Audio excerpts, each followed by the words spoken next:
미투가 지금 일파만파 번지고 있는데 미투 후폭풍이 거세게 불고 있는 성범죄를 고발하는 운동은 너를 넘어 허탈감마저 주고 있습니다.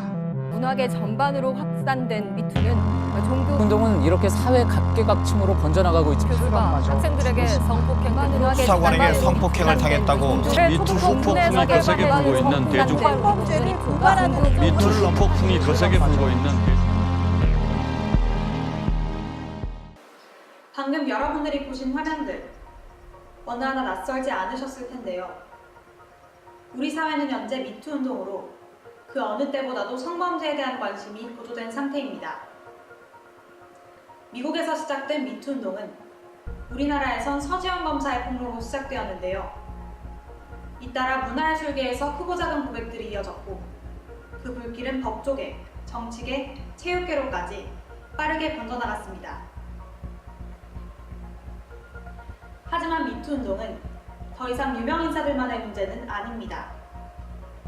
날로 커져가는 이 운동에 힘입어 대학가에서도 미투의 바람이 불고 있습니다.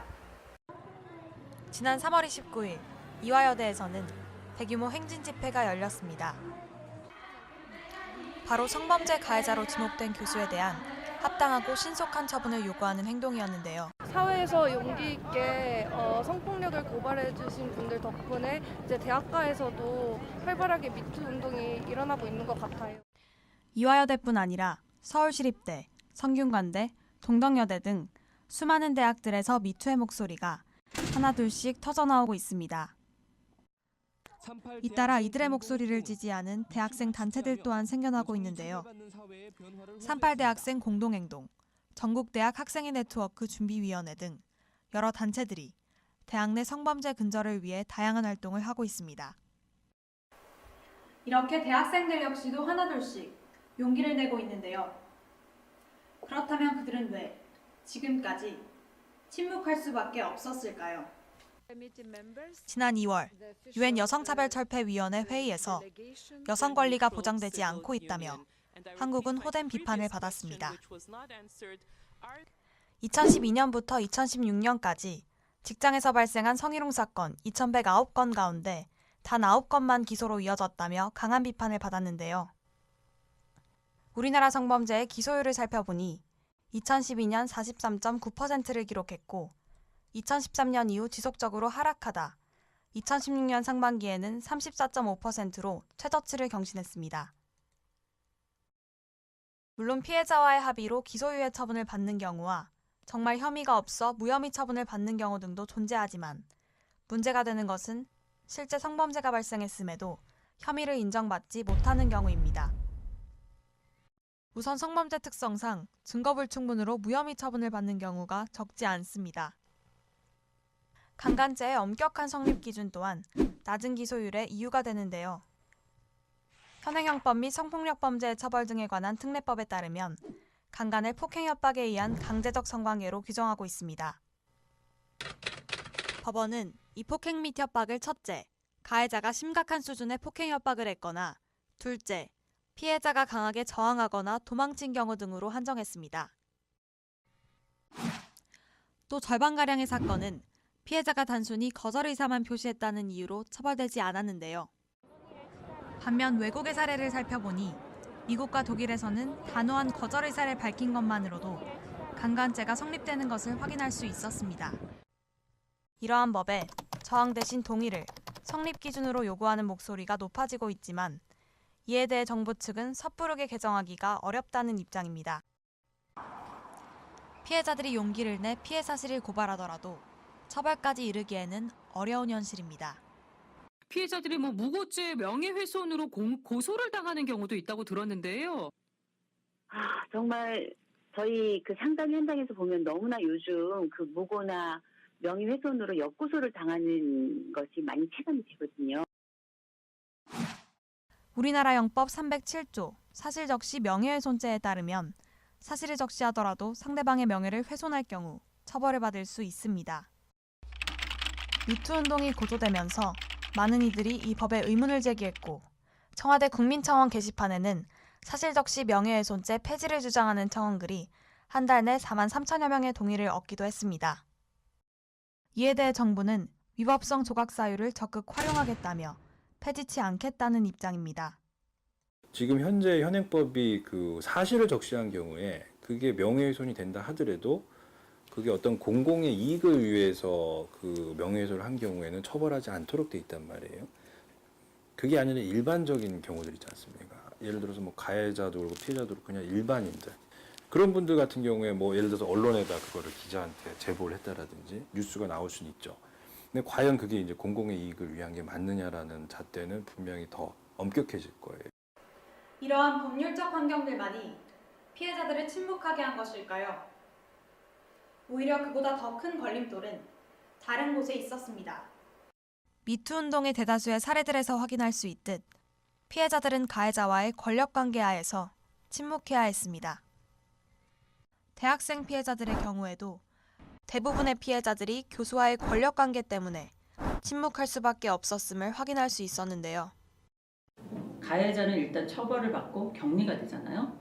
그런데 피해자가 복직이 되더라도 2차 가해자들, 카르텔들이 그 자리에 계속 있는 거예요. 그래서 다시 피해자가 조직에 적응하지 못하고 나올 수밖에 없어요. 그게 진짜 무서운 거예요. 다른 일반적인 성추행이랑 권력형 성폭력의 다른 점이 카르텔들이 2차 가해를 가하는 게 그게 굉장히 달라요. 대학생 같은 경우에는 주로 교수님들한테 당하잖아요. 특히 그 중에서도 권력자인 교수님들이 대부분이에요. 그래서 그 권력자 선생님과 또 카르텔 교수님들이 또 있어요.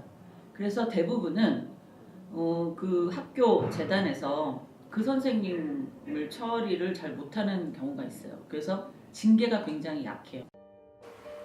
권력을 가진 가해자들의 보복과 그로 인한 또 다른 피해가 두려워 피해자들은 그동안 침묵해온 것입니다. 그렇다면 그동안 피해자들을 고통받게 한 건 정말 가해자뿐이었을까요? 성범죄가 발생했을 때 피해자를 향한 우리 사회의 왜곡된 시각이 이들의 고백을 더욱 어렵게 만들어 왔습니다. 지난 1월 벨기에 브뤼셀에서 내 잘못인가요? 라는 성범죄 피해자 의상 전시회가 열렸습니다. 많은 사람들의 예상과 달리 이곳에는 편한 바지, 티셔츠, 캐주얼룩 등이 전시되어 있었는데요. 전시회 관계자 케네스 씨는 피해자에게 책임을 묻는 것 자체가 큰 문제라며 정작 책임져야 하는 사람은 단 한 사람 가해자다라고 말했습니다. 결국 이게 소문이 나면 어떡하지? 뭔가 처신하지 못한, 네가 해야 할 것을 하지 못한 것으로 보는 시선들이 광범위하게 깔리게 되는 거죠. 그냥 조용히 학교나 다니지. 그 다음에 그만 잊어라. 언제까지 그럴래? 네가 어떻게 했길래? 이 2차 피해는 어디로부터 오냐는 거죠. 이런 왜곡된 성인식에 우리나라의 성교육이 일조한 것 아니냐는 의견도 있는데요. 우리나라의 중학교용 성교육 표준안입니다. 성폭력을 예방하기 위해 이성 친구와 단둘이 있지 않아야 하며 친구들과 여행을 가지 않을 것을 권고하고 있는데요. 또한 만원 지하철에서는 가방끈을 길게 뒤로 맨다, 실수인 척 발등을 밟는다 등 의미 없는 대처법만을 권장하고 있습니다. 그건 성폭력 예방 교육이 아니라 성폭력 조장 교육이죠. 봐요. 짧은 치마 입으면 안 돼. 뭐 밤에 다니면 안 돼. 그러다면 반대로 역설 뭐예요? 짧은 치마 입고 밤에 다니면은 피해를 당해도 된다는 논리인 거잖아요.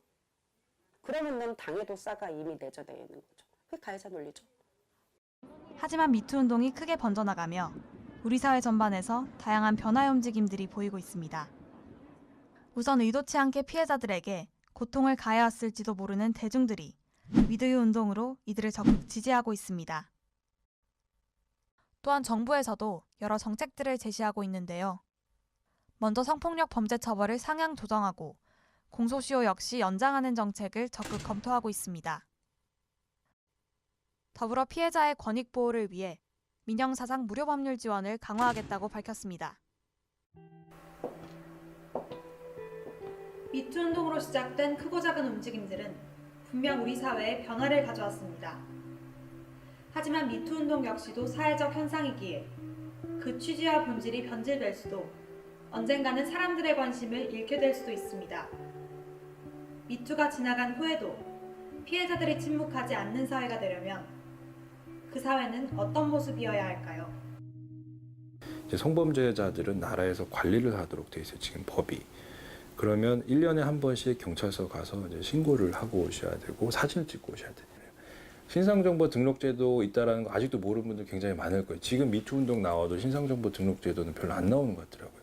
근데 성폭력 범죄자로 분류되시는 분들이 뭐 왔을 때 가장 무서워하는 게 신상정보 제도거든요.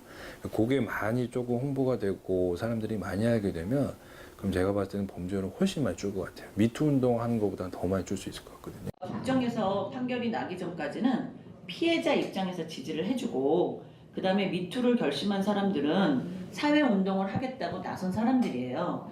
그거는 보통 용기가 아니고 그 어떤 사명감 때문에 나온 거기 때문에 그 미투들이 숨어버리지 말고 사회운동을 할 수 있게끔 지지를 해주셔야 돼요.